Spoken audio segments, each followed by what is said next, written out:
10,000 টাকা দাও, মেকআপের সবকিছু শেষ হয়ে গেছে, মেকআপ আনতে হবে। মাসে 30,000 ইনকাম করি, 10,000 তোমার মেকআপ খরচ, তাইলে সংসার চালাবো কেমনে? যখন জানোই এই টাকা দিয়ে সংসার চালাতে পারবে না, তাহলে বিয়ে করছিলা কেন? তুমিও তো জানো মেকআপ করলে তুমি কোনোদিন ফর্সা হইতে পারবে না, তাইলে মেকআপ করো কেন?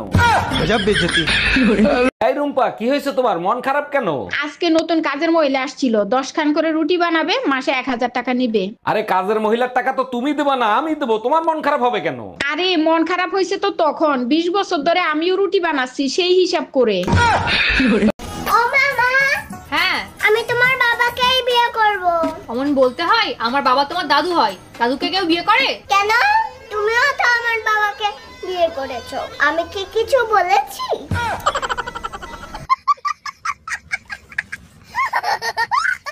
আরে বল কর।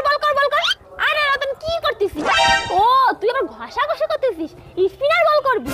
কি আমার বল এটা? আমি তো ভালো করেই জানি, 2 ঘন্টার আগে আমি তাই আউট করতে পারি না, আর তুই তো কোনার কার কিটা কাজল কর। খতম, bye bye, tata, good bye, Gaya. আমি তোমাকে খুব ভালোবাসি, তুমি আমাকে বিয়ে করবে? আমি কিন্তু অনেক গরিব, আমার সাথে থাকতে পারবে তো? হ্যাঁ, আমি থাকতে পারবো। আমার জীবনে যদি সমস্যা আসে তাও থাকতে পারবে? হ্যাঁ বাবা, আমি থাকতে পারবো। যদি অনেক বড় সমস্যা আসে তাও থাকতে পারবে? আমি বললাম তো আমি থাকতে পারবো। আমার সাথে ঝগড়া না করে থাকতে পারবে তো?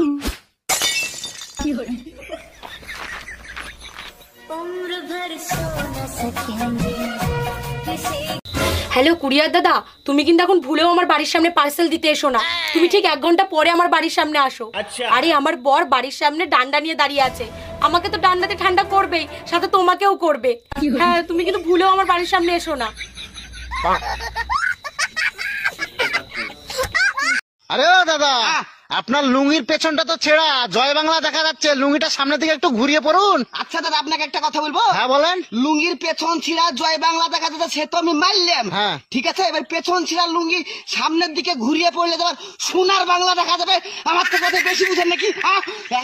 হ্যাঁ ম্যাডাম, এবার আপনি বলেন কত টাকা লোন নেবেন আপনি? স্যার বেশি টাকা লাগবে না, আপাতত 20 লাখ টাকা দিলেই হবে। লোন তো আমি দিয়ে দেবো, কিন্তু ব্যাংকের কাছে কিছু রাখতে হবে। কি রাখবেন আপনি? কিছু থাকলে কি আর লোন নিতে আসি? আপাতত বিশ্বাস জমা রাখেন। এই রোজ রোজ ঝগড়া করা কি তুমি বন্ধ করবা? তোমার ঝগড়া করার কারণে আমার প্রেসার হাই হয়ে যায়, এটা কি তুমি বোঝো?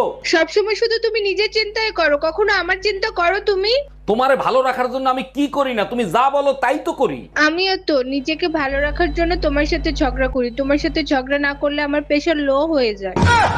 আচ্ছা অরুণ ভাই, স্বামী বুড়া হয়েছে সেটা স্বামী কিভাবে বুঝবে? আরে ভাবি, এটা তো সবাই জানে, ঘরের বউ সন্দেহ করা বন্ধ করে দিলে। অরুণ ভাই, প্রশ্নটা ভাবিরে কইরেন, ভাবি উত্তর দিয়ে দিবে। আমার বউর মাথায় গোবর ভরা, ও দিতে পারবে না, আপনি উত্তর দিয়ে দেন। এই শুনছো, আমার বান্ধবীরে বাসায় দিয়ে আসো, অনেক রাত হইছে, একা একা যাইতে পারবে না। অরুণ ভাই, উত্তর পাইছেন? গজব বেইজ্জতি। আচ্ছা অরুণ ভাই, মায়ের পায়ের নিচে যদি জান্নাত হয়, তাহলে বাপের পায়ের নিচে কি হয়? বাপের পায়ের নিচে জুতা থাকে, নিয়মিত পিঠে পড়লে সন্তানরা মানুষ হয়। একদম ঠিক বলছেন। এবার বলেন, মায়ের চোখের পানি আর বউয়ের চোখের পানির মধ্যে পার্থক্য কি? মায়ের চোখের পানি পড়লে কলিজা ফাইটটা যায়, বউয়ের চোখের পানি পড়লে পকেট ফাঁকা হয়।